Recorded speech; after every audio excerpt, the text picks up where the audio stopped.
بسم الله الرحمن الرحيم نحمده ونصلي على رسولنا الكريم وعلى آله وأصحابه أجمعين وبعد السلام عليكم ورحمة الله وبركاته الله سبحانه وتعالى حمد سنالر Payg'ambarimiz Muhammad Mustafoga durud va salovatlarimiz bo'lsin.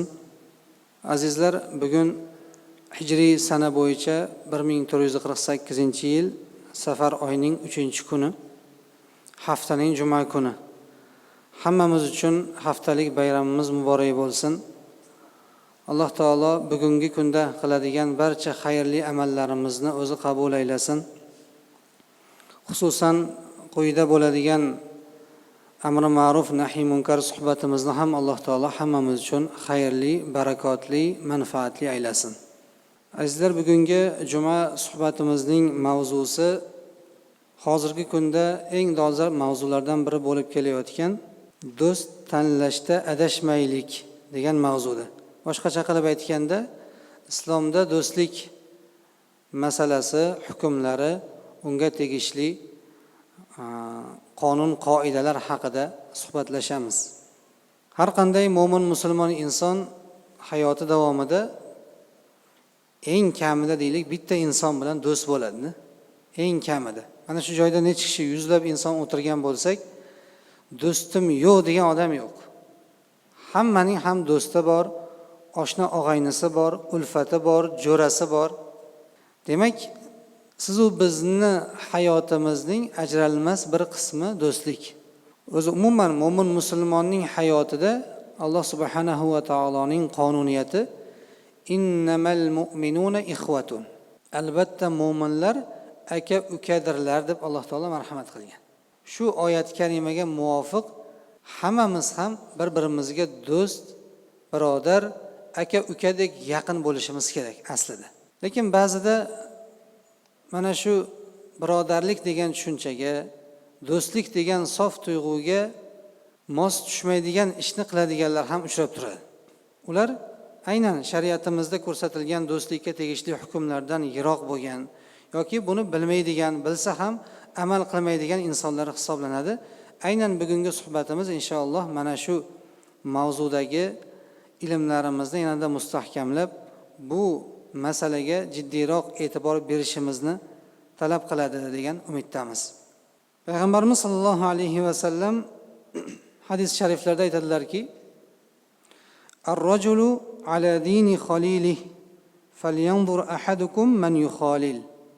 Imom Abu Dovuddan rivoyat qilingan ushbu hadis Rasul akram alayhissalom aytadilarki, kishi o'z do'stining dinida bo'ladi.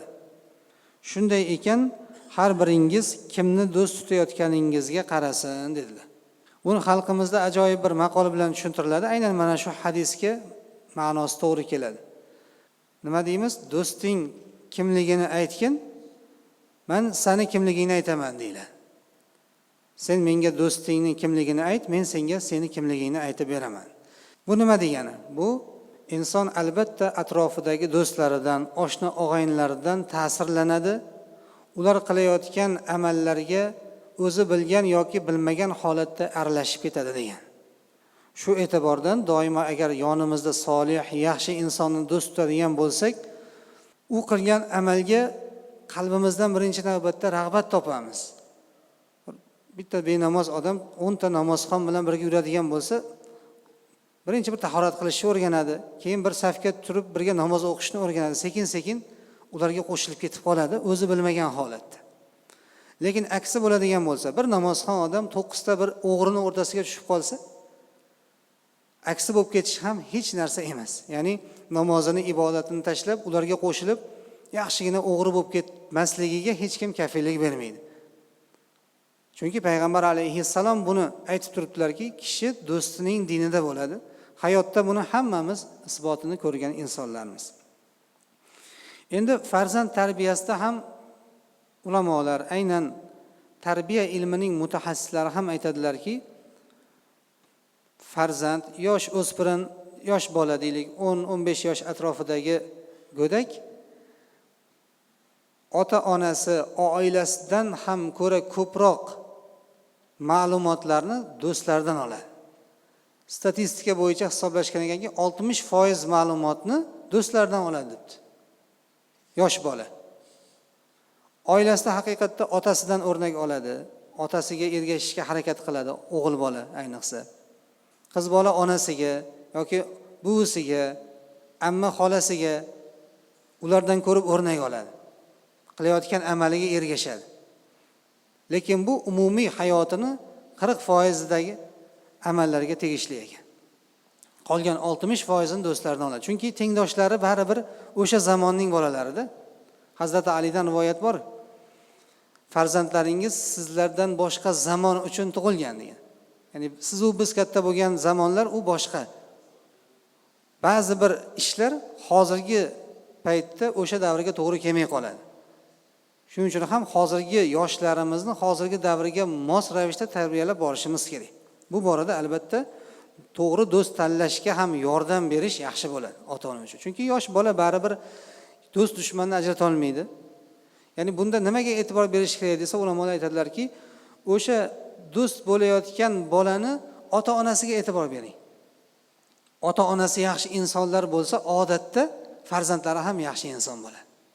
Falonchidan yiroq yurgin, uni ota-onasi yomon inson deb turib, shundan kelib chiqib tanbeh berib ogohlantirishimiz, yaxshi insonlar bilan do'st tutayotgan bo'lsa, ya'ni yaxshi insonlarning farzandi bilan uni qo'llab-quvvatlashimiz kerak. Bunda nima deydi? Ajoyib uslubni aytadiki ulamolar, masalan, har birimizni do'stimiz bor. O'zimiz yaxshi ko'rgan, Allohni taniydigan, taqvodor. O'sha do'stimizning farzandlari bilan do'stlarimizni tanishtirib qo'yaylik deydi. Biz ulfat bo'ldik, biz do'st bo'ldik, farzandlarimiz ham do'st bo'lsin degan ma'noda. Siz yaxshi tarbiya berasiz, ba'zida deylik, farzandimiz dangasa bo'lishi mumkin, biroz ilmga rag'bati bo'lmasligi mumkin. Lekin do'stimizning farzandida mana shu xislatlar yuqoriroq bo'lsa, bir-biridan o'rganib, bir-biriga ergashib, siz u bizning farzandimiz ham undan yaxshi xulqlarni kasb qilib olishi mumkin. Bunga Abdullah ibn Mas'ud radhiyallohu anhu dan ajoyib bir rivoyat keltiriladi. I'tabirun nasa bi ikhwanihim. Odamlarga, ularning do'stlariga qarab baho beringlar deganlar. Boyagi hadisni aynan boshqa ma'nodagi iborasi.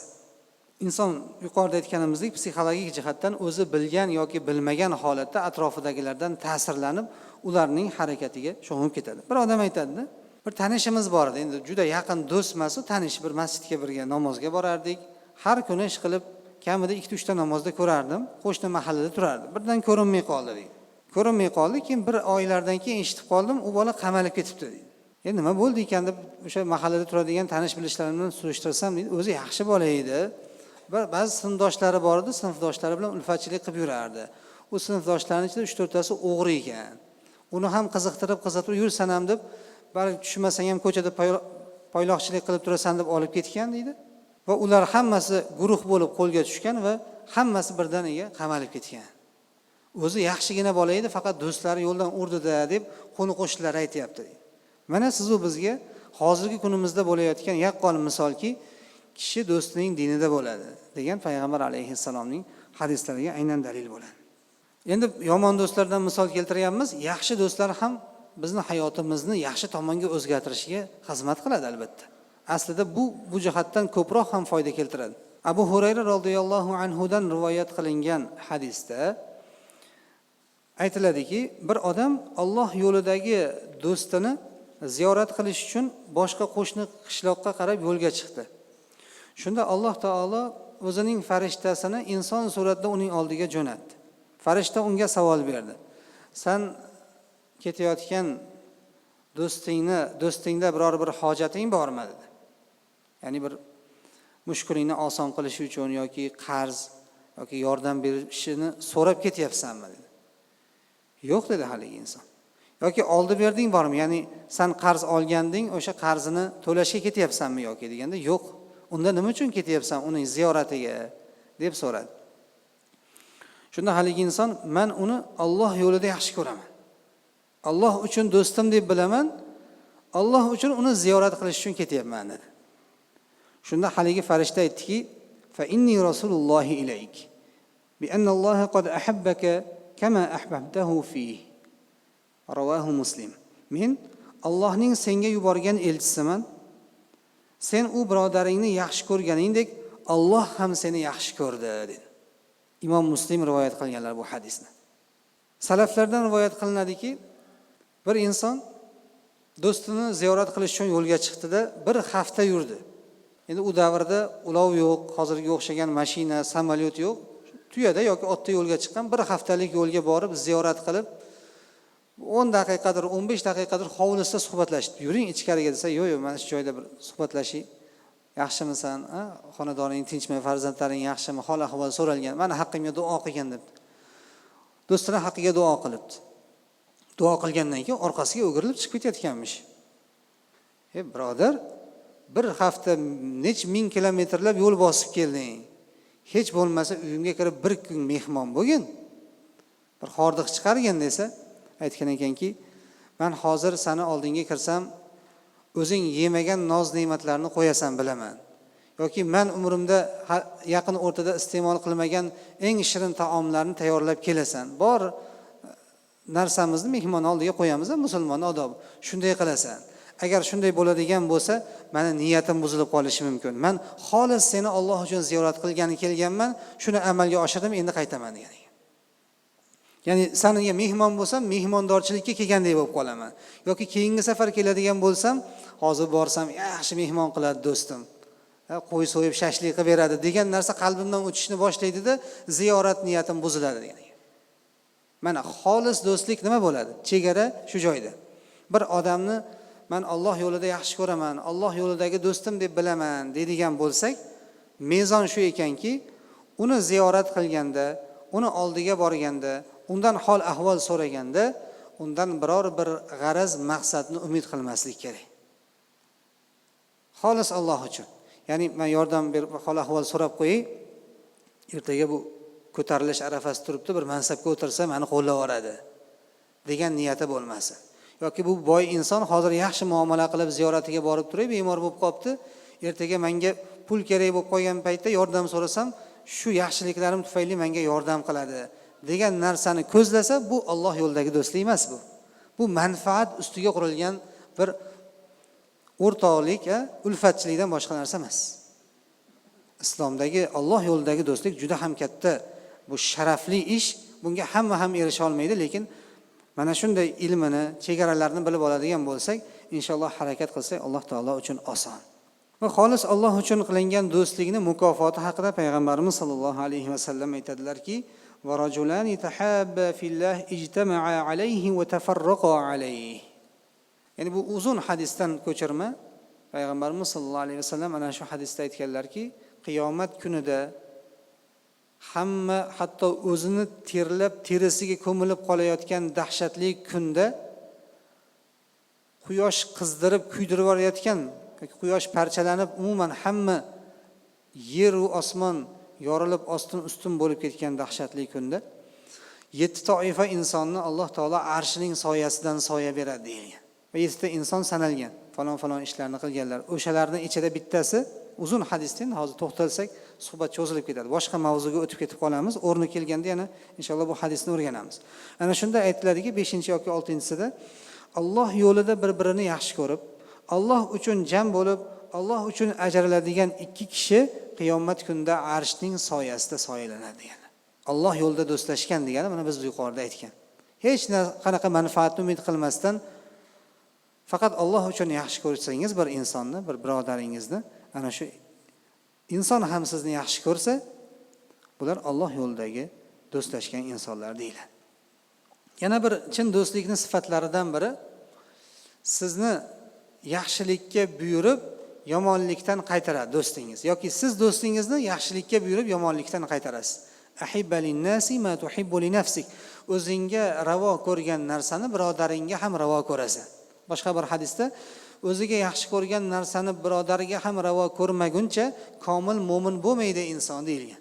Komil musulmon bo'lmaydi deyilgan. Iymonning shartlaridan, ya'ni mukammal qiluvchi shartlardan biri sifatida sanalgan. Birodariga yaxshilikni ravo ko'rish.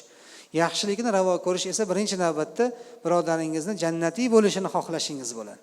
Men ham jannatga kirsam, do'stim ham jannatga kirsa deb orzu qilgan inson esa albatta uni yaxshilikka buyurib, yomonlikdan qaytaradi. Amr ma'ruf, nahiy munkar qiladi. xato qilganingizda to'g'rilaydi, ortingizdan gapirmaydi, o'zingizni yuzingizga gapiradi. Gunoh qilayotganingizda undan qaytarishga harakat qiladi. Biz xalqimizda ajoyib maqol bor. Do'st achitib gapiradi, dushman kuldirib deydi. Ya'ni xato qilayotgan paytingizda dushman kulib turadi, battar bo'l deganida. Tamom bo'lasan ertaga degani. Lekin do'stingiz bo'lsa, "Hoy birodar, to'xta. Do'stim, bu ishni qilsang ertaga oxiri voy bo'ladi. Oxiri yomon bo'ladi. Keyingi pushaymon o'zingga dushman bo'ladi. Boshingni yeydi" deb sizni to'xtatishga harakat qiladi yoki xatoingizni aytadi. "Bunday ish qilding, bu xato" deydi. Kimga xatosini aytsa yoqadi? Odatda hech kimga yoqmaydi. Hasan Basriydan gap bor. Hasan Basriy qanaqa ulug' tobiin, olim zot. Hamma gapini qabul qiladigan zot. Kimni xatosini aytsam, meni aybimni qidirishga tushib ketdi deganlar. Shunaqada, ya'ni insonni aybini aytsa yoqmaydi. Lekin sizning foydangizga gapirayotgan bo'ladi o'sha inson agar o'zingizga nasihat qilsa. "Do'stim, 1 minutga mumkinmi?" deb, oshna og'aynidan bir burchakka chaqirib aytsa, bu haqiqiy do'stning nasihati. Lekin dushman odam nima qiladi? Haqiqiy do'st bo'lmagan odam ommaning ichida gapiradi. Ommaning ichida xatoingizni oshkor qiladi. Sharmanda qilishga harakat qiladi. Bu do'st niqobidagi dushman bo'ladi.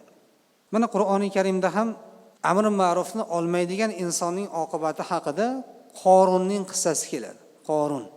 Kecha mana shom namozida janoza bo'lganda ham shuni qisqacha aytib berdik suhbatda. Ya'ni Qorun Musa alayhissalomning qavmidan Fir'avnning bir yaqinlaridan biri bo'lgan. Qur'oni Karimda uni boyligi shunaqa ko'p bo'lganini zikr qilinadiki, "Va ataynahu minal kunuzi ma inna mafatihahu latanu bil usbati ulil quwwa." Kuchli bolalardan bir to'pi, bizning tilimiz bilan aytganda zalga chiqadigan sportsmen bolalar, baquvvat bolalardan bir 10-15 tasi Qorunning xazinasini, kalitlarini ko'tarib yurar ekan. Xazinani o'zi emas, kaliti shunaqa ko'pligidan. Sandiqlariga solib kalitda qulflab qo'yar ekan, o'sha qulfini, kalitini 10-15 ta yigit, baquvvat yigitlar ko'tarib yurib qiynalib qolar ekan. Shunda Qorun boyligi ko'pligidan o'zidan ketib qoldi.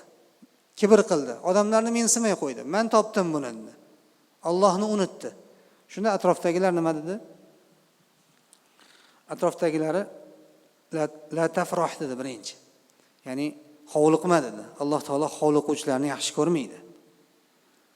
Va senga berilgan boylik bilan oxirat diyorini izla, ya'ni oxirat uchun yaxshi amallarni qilishga sarflagin. Yetimni boshini sila, yo'l qur, va hokazo yaxshi ishlarga sarfla boyligingni. Va dunyodagi nasibangni ham unutma. Dunyoda ham ma'ruf, ya'ni halol yo'llarga foydalan. Haromga sarflama pulingni. Va Alloh senga yaxshilik qilgandek, ihson qilgandek sen ham ihson qil. Saxiy bo'lgin. Wala tabghil fasada fil ard. Yer yuzida buzg'unchilik qilmagin. Innalloha la yuhibbul mufsidin. Alloh taolo fasod qiluvchilarni yaxshi ko'rmaydi deb nasihat qildi. Amr ma'ruf qildi. Bular uning do'stlari edi. Lekin qala innama utituhu ala ilmin indi dedi. Men o'zimda ilm bilan bu narsalarga erishdim. Menga hech kim ato etgani yo'q buni dedi. Kibrga ketdi.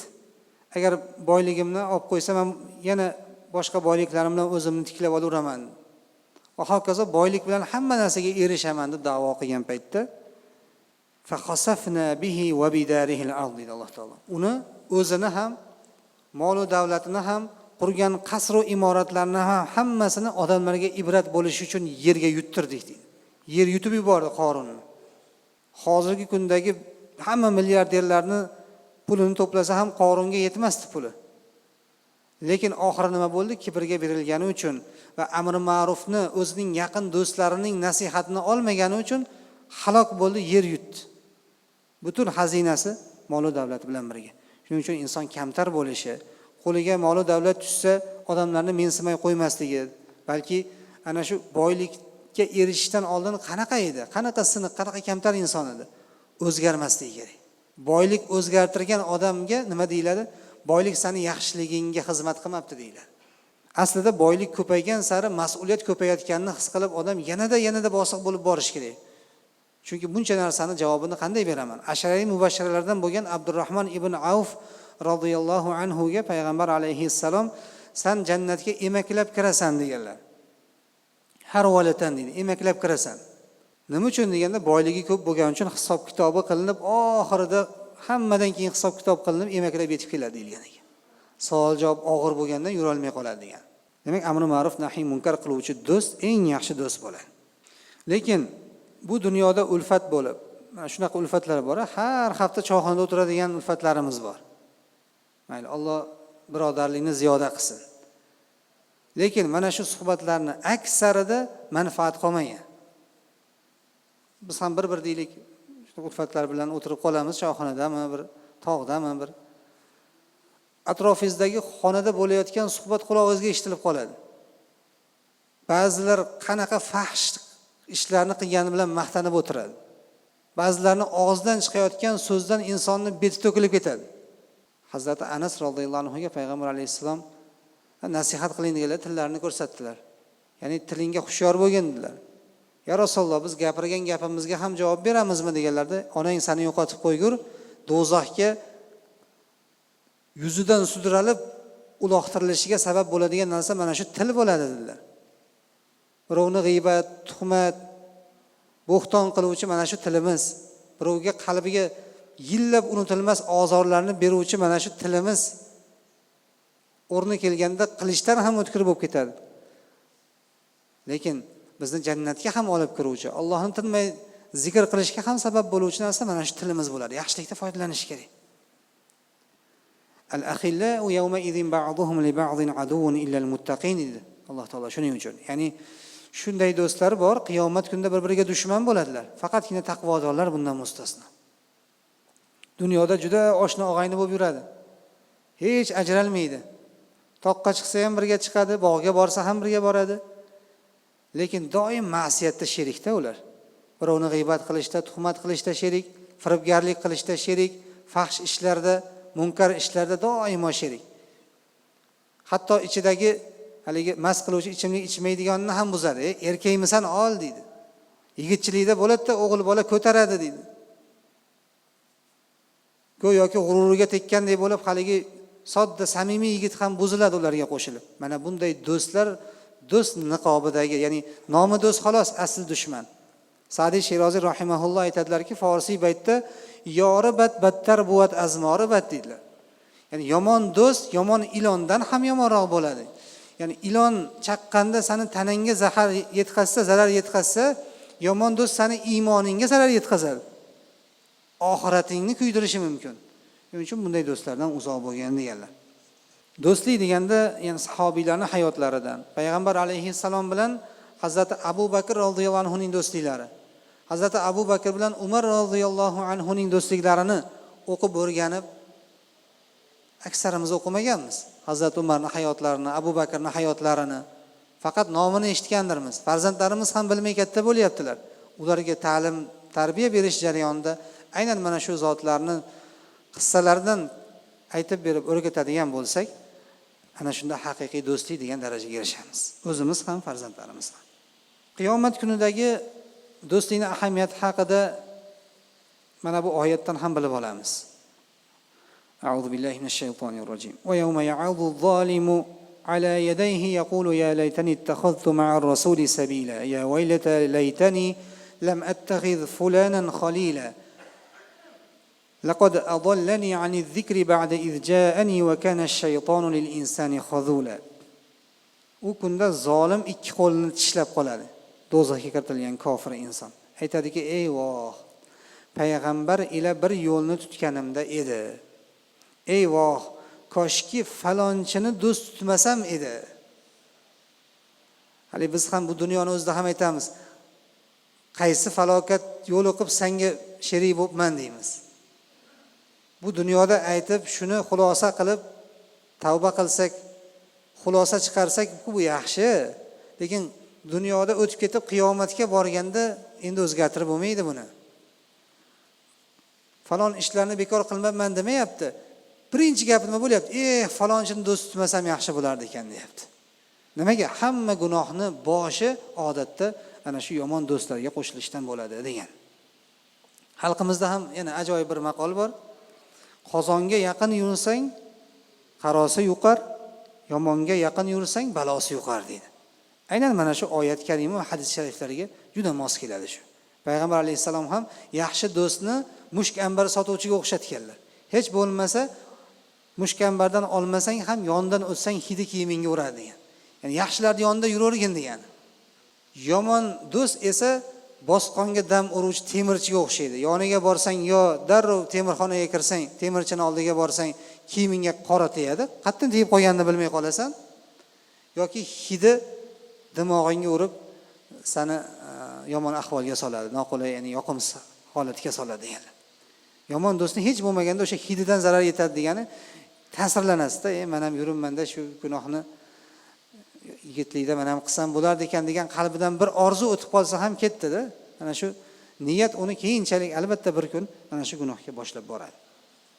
Yana shuni alohida aytadilarki ulamolarimiz, do'stlik, ulfatchilik degan narsa birdan paydo bo'lib qolmaydi. Albatta do'stlashish uchun odam suhbatlashadi, yaqinlashadi, birodar tutinadi va oxiri do'st bo'lib ketadi.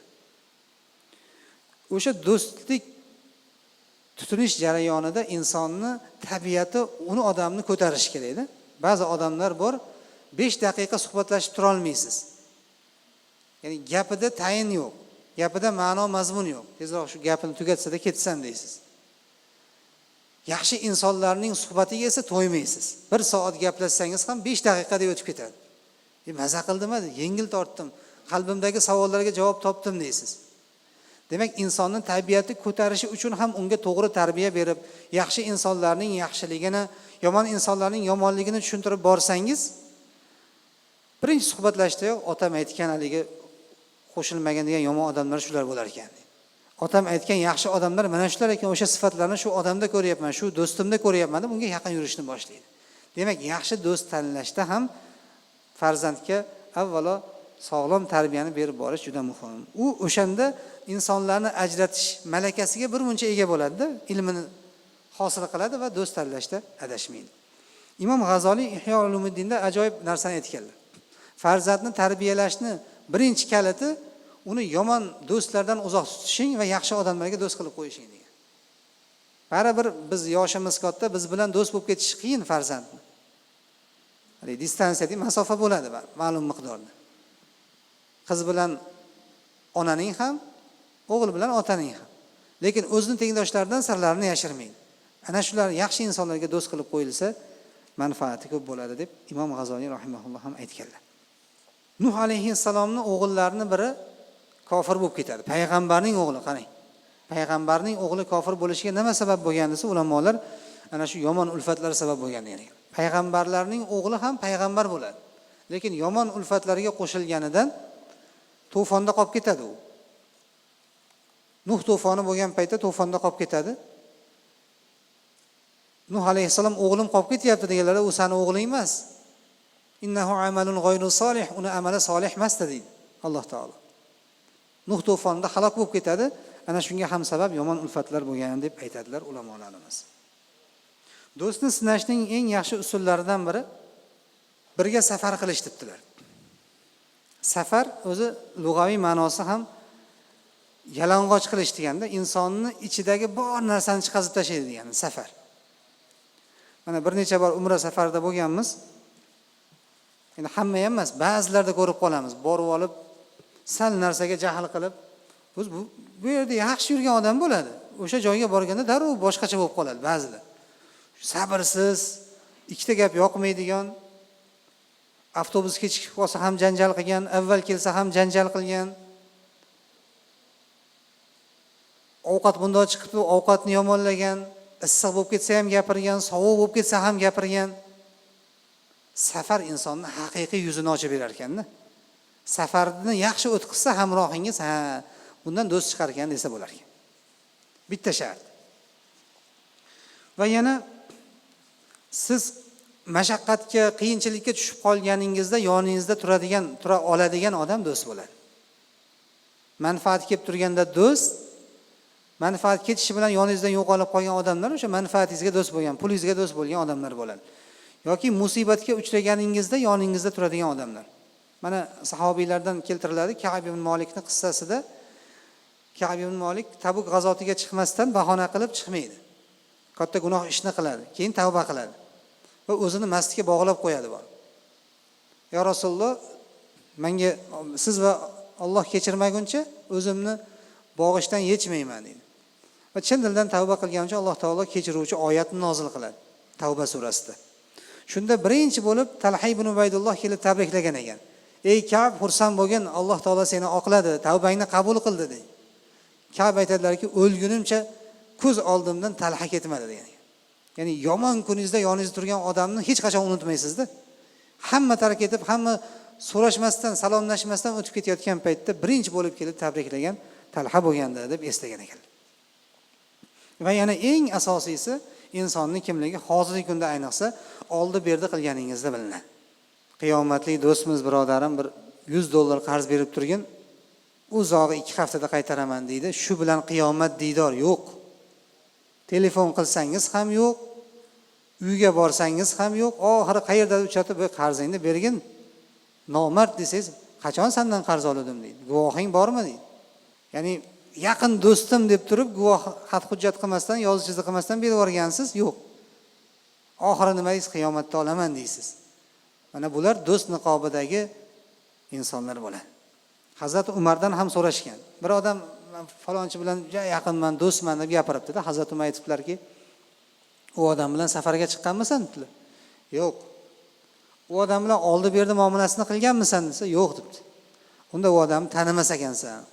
U bilan do'stman deb aytmay qo'ya qol. Hali kimligini bilmaysan" degan ekan. Oramizda ham shunday insonlar ya'ni bu joyda yo'q inshaalloh, lekin jamiyatimizda bor. Qarz olib bermaydigan. Ba'zilar aytadi, "Domla" deydi, "Iltimos, shu qarz olib bermaydiganlarning oqibati yomonligi haqida bir jumalarda ayting, ma'ruzalarda aytinglar, ko'p-ko'p." Nimaga? Nechta odam 5 vaqt namozga chiqadi, jumaga chiqadi, qarz olgan bermayapti, tan olmayapti olganini deydi. Mana bunday insonlar ham bor ekan. Aslida do'stlik, birodarlik buni aksi bo'lishi kerak. Payg'ambar alayhisalom Allohu fi aunil abd ma kana al-abdu fi auni akhihi dedilar. Ya'ni inson do'stining xizmatida, yordamida bo'lar ekan, Alloh uning yordamida bo'ladi. Ba'zi do'stlar bo'ladi, bir sohani tushunmaysiz, ishingiz tushib qoldi, mashinangiz buzilib qolishi mumkin yoki tibbiy sohada ishingiz tushib qolishi mumkin. "Do'stim, keling" deydi. Darrov o'zi yugurib ishlaringizni hammasini chiroyli bitirib beradi. Bir haq beraymi, nimadir beraymi, unga duo qilib qo'yasiz, hadya desangiz ham olmaydi. "Jinnimisan?" deydi. "Nima qilganing bu? Men xolis Alloh uchun seni do'stim deb qildim" deydi. Mana xolis do'stlik. Ustozimiz aytardilar, bir odamning mushkulini xolis Alloh uchun deb oson qilib yordam bersam, Alloh boshqa tomondan meni bitmay turgan ishlarimni o'zi yengil qilib qo'yardi deydi. Bir odamni ish tushib qoldi, tanishimida deydi, viloyatdan kelgan ekan, Toshkentni yaxshi bilmaydi, shaharni bir shifoxonaga olib borib keling dedi deydi. Mashinamda olib bordim, doktorga olib kirdik, farzandini ko'rsatib chiqdik. Juda xursand bo'lib duo qilib ketdilar deydi. Ishim, mushkulim oson bo'ldi deydi. O'sha kuni bir odam 5 yildan beri bermay yurgan $5000 pulni berib ketdi deydi. Uzr so'rab deydi. Ya'ni bermay yurgandi, tonib yurgandi, men sendan pul olmaganman deb. O'sha kuni berib ketdi deydilar. Mana bu narsa nima? Hadisning isboti. Agar siz birodaringizni yordamida bo'lar ekansiz, xolis Alloh uchun, Alloh sizning yordamingizda bo'ladi degan.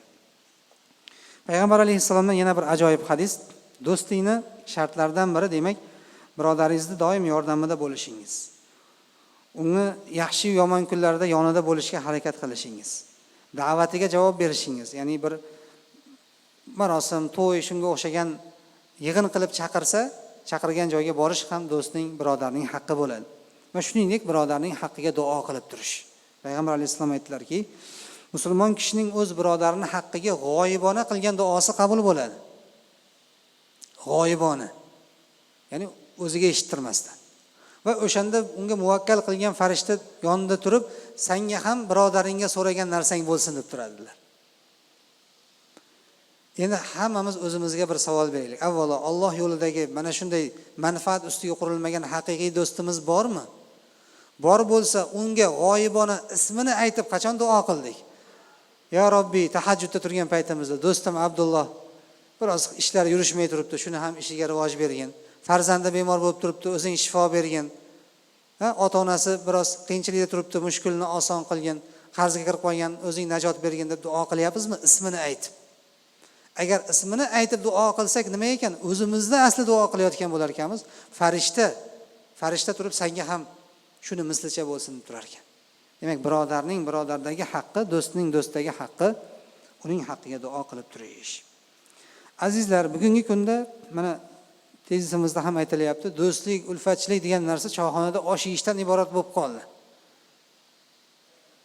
Unda ham nima? Kelmagan do'stni g'iybat qilib o'tiramiz. Yoki bir do'stimiz tahorat qilib qolib chiqib ketsa, o'shani gapirib olamiz. Falonchini qara. Ja o'zidan ketib qoldi. Kecha yuruvdi deb gap boshlaydi. Bu do'stlik emas bu. Bu munofiqning bir alomati bu, orqasidan gapirish. Yuzingizga gapirmaydi. Yuzingizga tirjayib turadi, do'stim, do'stim deb. Orqangizdan pichoq sanchadi. Bu munofiqning alomati. Yoki shunday do'stlar bor, birga choyxonada o'tiradi, ulfatchilik zo'r. Lekin bitta sizdan xato sodir bo'lsa, 40 yil yaxshilik qildingiz, lekin bitta xato bo'lsa, yuz ko'rmas bo'lib ketadi. O'sha xatoyingizni hamma joyda jar solib gapirib yuradi. Bu ham do'st emas. Haqiqiy do'st kechiruvchi bo'lishi kerak. Endi azizlar, mana bugungi kundagi eng dolzarb nuqtasiga yetib keldik. Hozirgi kunda virtual do'stlashish ko'payib ketdi. Ijtimoiy tarmoqlar orqali, internet orqali ayol qizlar erkaklar bilan, erkaklar ayollar bilan yoki ayollar ayollar bilan, erkaklar erkaklar bilan do'stlashib, qaysidir sohada hamkorlik qilishga harakat qilyapti. Mana shu paytda juda ogoh bo'lishimiz kerak. Ayniqsa ogohlantirishimiz kerak yosh farzandlarimizni, yosh avlodniki. Internetda odam ovchilari ko'payib ketgan. Baliq tutib o'tiramiz, qarmog'ini tashlab tortsa, obdon tortsin, keyin qarmog'ini tortaman deymiz. Ilm olsin deymiz. Juda yaxshi gapiradi, samimiydek ko'rsatadi. Lekin o'zining rejasini yashirib yurgan bo'ladi. Mana qancha yoshlarimiz turli xil oqimlarga mana shu internet tarmog'i orqali aralashib qolyapti. Kimdir do'stlashyapti, yaxshi gaplarni gapiryapti, oyat hadisni tashlayapti, haligi ma'ruzalarni tashlayapti-da, unga ishonib keyin mana oldimga deb boshqa davlatlarga, urush to'polon bo'layotgan davlatlarga olib ketib qolyapti. Yoki mana firibgarlar ko'payib ketdi. Yaxshi muomalani qiladi, keyin kartingizdagi hamma pulni shiladida yo'q bo'lib qoladi. Kecha xufton namozida ham aytib berdik. Bir odam WhatsApp tarmog'i orqali bittasi bilan tanishibdi. Soddamizda. Bemor ekan, o'zini bemor qilib suratlarini tashlabdi, video qo'ng'iroqlarda gaplashibdi. Men chet elda yashayman, hech kimim yo'q. Falon $1000 pulim bor. Shuni bir yaxshi insonga meros qilib qoldirib ketmoqchiman. 1 oylik umrim qolgan, rak kasaliga chalinganman. Faqat shu qo'limda naqd pul yo'q, hujjatlarni rasmiylashtirish uchun $5000 pul kerak bo'lyapti dedi. Shuni jo'natib yuborsang, senga men $500,000 pulni meros qilib qoldirib ketaman. Haligi odam laqqa ishonib, mashinasini sotib, pulni jo'natibdi. Pulni shotiga tushishi bilan, "Ey rahmat, juda bir yaxshi inson ekansan" debdi-da, haligi sahifasi shunda o'chib ketibdi. Aytamiz, cho'rniga tiqib qo'yibdi deymiz. Shunda yo'q bo'lib qolibdi-da. Bitta yig'layotgan smaylikni tashlab qo'yibdi. Endi seni holingga voy tamomisan degan edi. Haligi odam ruhiy tushkunlikka tushib qoldi deydi. Endi mol achchig'i ham yomon, $5000 kichkina pul emas. Haligi odamni keyin doktorga olib borib, davolatib, 1 yilda biroz o'ziga keltirdi deydi. Mana bunday holatlar bo'lyapti. Mana shu sohada ishlaydigan kiber jinoyat deydi. Mutaxassislardan so'rang, kuniga yuzlab murojaat bo'ladi deydi, yuzlab. Sodda bo'lmaylik. Internetdagi firibgarlarga aldanib qolmaylik. Eng oson yo'li hali biz bankdan qo'ng'iroq qilyapmiz, kodni aytib yuboring deydi. Plastikdagi pulni shilib qo'yadi. Lekin bu qilayotgan ishi asli harom ish. Ular oxiri u qiyomatdagi holatga boradi. Bu ishni qilmasam bo'lardi ekan, falonchiga do'st bo'lib mana shu ishlarga qo'l urmasam bo'lardi ekan deydi. Birovni haqqi birovga hech qachon buyurmaydi. Lekin bu tomondagi insonni ham sodda bo'lishdan qaytarish kerak. Musulmon inson ogoh bo'ladi. Musulmon inson sergak bo'lishi kerak. Mana shu jihatdan demak ogohlantirish hozirgi kunda aynan dolzarb mavzulardan biri bo'lib bormoqda. Ayol qizlarimizga ham aynan shu taalluqli ba'zida bo'lib qoladi, shu internet tarmoqlari orqali tanishib, mo'may ish bor desa, qiyinchilikka tushib qolgan ayollar ketib, fahsh ishlarga, qullikka sotib olayotgan holatlar uchrab turadi. Bulardan ham demak ogoh bo'lib borishimiz kerak. Alloh subhanahu va taolo hammamizni yaxshi do'stlarga uchratsin, yaxshi do'stlar bilan do'st bo'lishimizni, Alloh yo'lida do'stlashishimizni, shunday martabaga erishishimizni nasib qilsin, yomon do'stlardan o'zi uzoq qilsin. Endi azizlar, bugungi juma suhbatimizga qisqa ilova ham bor. Bu ham dolzarb mavzulardan biri. Mana hozirgi kunda juda kunlar isib ketdi, issiq o'tyapti bu yilgi yoz. Mana shu kunlarda juda soya salqin daraxtlarni ham qadriga yetib boryapmiz. Suvlarni qadriga yetib boryapmiz. Demak, atrof muhitni, tabiatni, ekologiyani asrab borish ham musulmonning burchidir, vazifasidir. Payg'ambar alayhisolamning hadisi bor, bir daraxtni ushlab turgan bo'lsang, ekmoqchi bo'lib, ertaga qiyomat ekan desa ekib qo'yaver deganlar. Mana shu hadisni dalil qilib aytadilarki, musulmon inson ko'chat ekishi, daraxt ekishi, o'zi yashab turgan jamiyatni obod qilishi bu yaxshi amallardan, savobli ishlardan deyiladi. Lekin afsuski, hozirgi kunda atrof muhitni ifloslantirish. Mana dam olishga chiqyapmiz, tog'li joylarga boradi, ketsa ana shu joyni bir kun yig'ishga to'g'ri keladi. Bakalashkalar, axlatlarni to'ldirib ketiladi. Shu sizu biz shular. Bu musulmonga yarashadigan ish emas. Yoki mana suvlar o'tgan, kanallar, daryolar. Noinsof ba'zi odamlar kanalizatsiyasini oqizib qo'yapti suvga. Suvni ifloslantirib, o'zi butun dunyoda eng qimmat resurslardan biri suv hozir. Chuchuk suv, ya'ni iste'molga yaroqli suv. Shuni ifloslantirib, odamlarni turli xil kasalliklarga, viruslarga chalinishiga sabab bo'ladigan ishlarni amalga oshirish bu musulmonga yarashadigan ish emas. Shuning uchun azizlar, hammamiz hech bo'lmasa hamma o'zini uyini, yashab turgan uyini atrofini, mahallasini, ko'p qavatli uy bo'ladigan bo'lsa, shu domlarni pastlarini daraxt ekib, gul ekib, rayhon ekib va tozaligiga qarab obod qiladigan bo'lsak, hammamiz to'planib mush bo'lamiz. Siz qilsangiz, men qilsam va boshqa odam qiladigan bo'lsa, hamma o'zining vazifasini bajargan bo'ladi, yurt el, mahalla obod bo'ladi. Mana shu hatto hozirgi kunda davlat siyosati darajasiga chiqazilib, mahalla obodligi va mehr saxovat oyligi deb hozir e'lon qilingan butun Toshkent shahrimizda mahallalar obod qilinyapti. Qo'ldan kelgancha harakat qilinyapti. Bu faqatgina hukumat doirasida qilinadigan ish emas. Siz va biz ham bunga birgalik, xolis niyat bilan shu ish savob bo'ladi degan maqsadda qo'l uradigan bo'lsak, Alloh taolo dunyo va oxirat yaxshiliklariga erishtiradi. Alloh subhanahu va taolo butun yer yuzini, mo'min musulmonlarni mana shunday poklikka, ozodalikka e'tibor beruvchi ummatlardan bo'lishimizni o'zi nasib etsin.